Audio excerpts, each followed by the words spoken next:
បាទសូមជំរាបសួរបងប្អូនអរគុណសូមស្វាគមន៍ចំពោះការតាមដានទស្សនាការបង្រៀនមេរៀន Excel មេរៀននៅថ្ងៃនេះខ្ញុំនឹងបង្ហាញអ្នកនរគ្នាឲ្យចេះបូកសរុបទិន្នន័យប្រចាំខែនីមួយៗឬក៏យើងអាចនិយាយបានថា Sum by month ដូច្នេះដើម្បីឲ្យកាន់ច្បាស់ខ្ញុំសូមបង្ហាញនៅក្នុងកម្មវិធី Excel តែម្ដង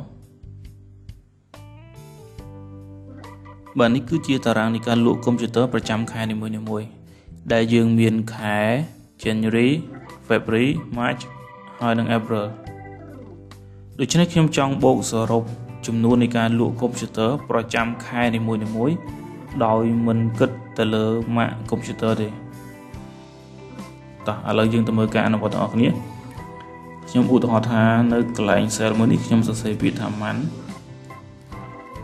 ហើយនៅកន្លែងនេះគឺ sum amount ខែ Jan Feb March ហើយនិង April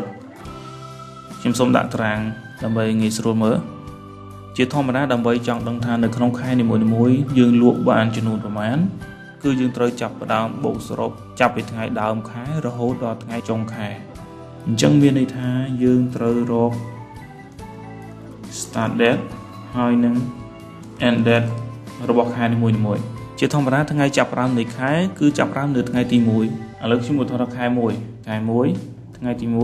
ឧទាហរណ៍ឆ្នាំ2019នេះចុះបាទនេះគឺជា start date ខ្ញុំ format វាឲ្យងាយស្រួលមើលបន្តិច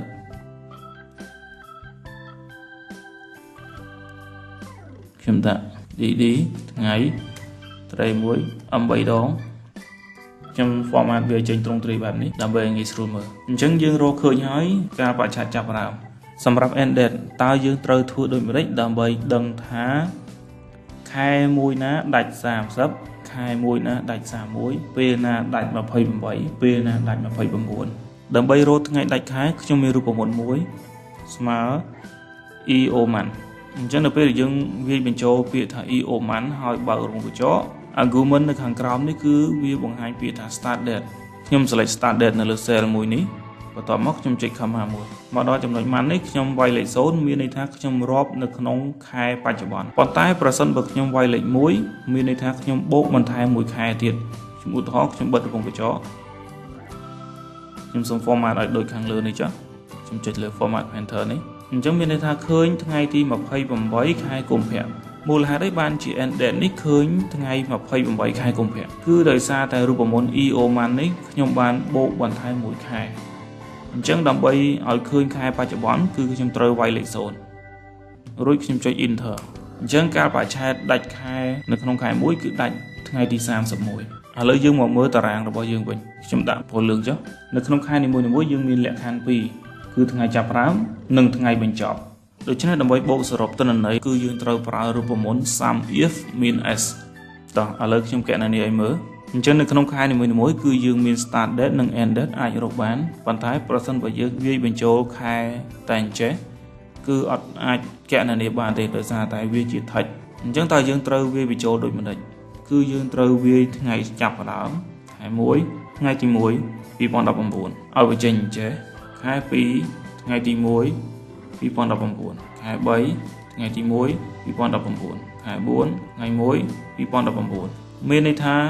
ការបច្ឆេទនេះគឺជាការបច្ឆេទចាប់ផ្ដើម start date នៃខែនីមួយៗអញ្ចឹងដើម្បីឲ្យងាយស្រួលមើលខ្ញុំត្រូវ format range មួយនេះឲ្យចេញតែខែបានហើយអញ្ចឹងខ្ញុំត្រូវ select ទៅលើ range នោះហើយបន្ទាប់មកខ្ញុំឲ្យស្ដាំយកពាក្យ format cell ហើយចុចទៅលើពាក្យ custom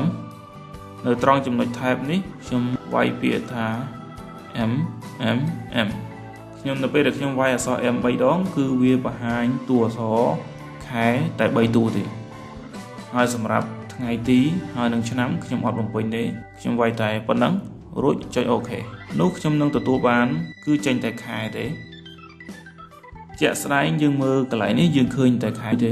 ប៉ុន្តែធៀបពិតវាគឺជាថ្ងៃចាប់ផ្ដើមនៃខែនីមួយៗឥឡូវថ្ងៃចាប់ផ្ដើមយើងមានហើយតោះឥឡូវខ្ញុំសូមបង្ហាញអ្នកនរគ្នាអំពីវិធីនៃការកណនាសម្រាប់ផលបូកមានលក្ខខណ្ឌច្រើនយើងត្រូវប្រើរូបមន្ត sum if min s ស្មើ sum if min s argument ខាងក្រោមនេះគឺសាមរេងគឺជា range ដែលយើងត្រូវបូកសរុបអញ្ចឹងខ្ញុំ select ទៅលើ column G នេះតែម្ដងបន្ទាប់មកខ្ញុំចុច comma មួយ criteria range ទី1នេះគឺកាលបរិច្ឆេទដែលយើងចង់យកទៅគណនាដែលវាស្ថិតនៅលើ column B នេះខ្ញុំ select លើ column B បែបនេះបន្តមកទៀតខ្ញុំចុច comma មួយ criteria ទី1គឺចាប់ពីថ្ងៃទី1ខែ1មានន័យថាធំជាងឬស្មើថ្ងៃទី1ខែ1អញ្ចឹងខ្ញុំត្រូវប្រើសញ្ញា double quote ខ្ញុំបើក double quote មួយធំជាងឬស្មើហើយបិទ double quote វិញភ្ជាប់ជាមួយនឹងដាក់នឹងហើយបន្ទាប់មកខ្ញុំ select ទៅលើ cell មួយនេះ cell I ទី2នេះគឺជាថ្ងៃចាប់ផ្ដើមនៃខែ1ហើយនៅពេលយើងវាបញ្ចូលពាក្យថាធំជាងឬស្មើ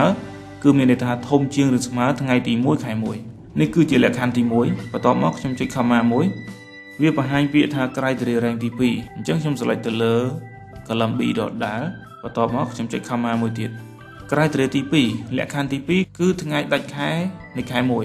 អញ្ចឹងយើងប្រើរូបមន្តខាងក្រោមនេះផ្គប់ផ្សំគុំគ្នាគឺតូចជាងឬស្មើនឹងថ្ងៃចុងខែគឺរូបមន្ត E Oman ដែល start date ខ្ញុំមក select ទៅលើ cell I ទី2បន្ទាប់មកខ្ញុំវាយលេខ0ដើម្បីឲ្យឃើញខែបច្ចុប្បន្នរួចបិទរង្វង់កញ្ចក់ហើយបិទរង្វង់កញ្ចក់មួយទៀតបន្ទាប់មកខ្ញុំចុច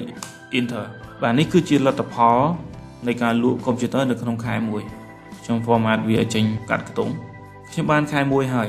សម្រាប់ខែ2ខែ3ខែ4យើងមិនចាំបាច់បញ្ចូលរូបមន្តទៀតទេគឺយើងគ្រាន់តែ select នៅលើ cell មួយនេះហើយយកម៉ៅដាក់ជ្រុងកែងខាងក្រោមឲ្យចេញសញ្ញាបូកពណ៌ខ្មៅរួចទាញចុះក្រោមនោះលទ្ធផលនឹងទាញចេញដោយស្វ័យប្រវត្តិតែម្ដងបាទឥឡូវខ្ញុំបង្ហាញរូបមន្តឲ្យអ្នកនរគ្នាមើលឃើញស្មើ formula text នេះ reference គឺខ្ញុំ select ទៅលើ cell ដែលមានរូបមន្តបន្ទាប់មកខ្ញុំបិទរូបកញ្ចក់រួចចុច enter អញ្ចឹងខ្ញុំ select កន្លែងនេះបរោម column កន្លែងនេះបរោមដែរមកហើយខ្ញុំទាញចុះមកក្រោមបាទនេះគឺជារូបមន្តដែលខ្ញុំបានបញ្ចូលបាញ់មិញបាទវីដេអូនៅថ្ងៃនេះខ្ញុំសូមបញ្ចប់ត្រឹមនេះសិនសូមចុច subscribe នៅលើ channel របស់ខ្ញុំបាទបន្ទាប់មកចុចលើរូបកណ្ដឹងរួចចុចលើពី all ដើម្បីទទួលបានវីដេអូជាបន្តមកទៀតបាទប្រសិនបើអ្នកទាំងអស់គ្នាមានចម្ងល់អ្នកទាំងអស់គ្នាអាច comment សាកសួរបន្ថែមទៀតបានបាទសូមអរគុណ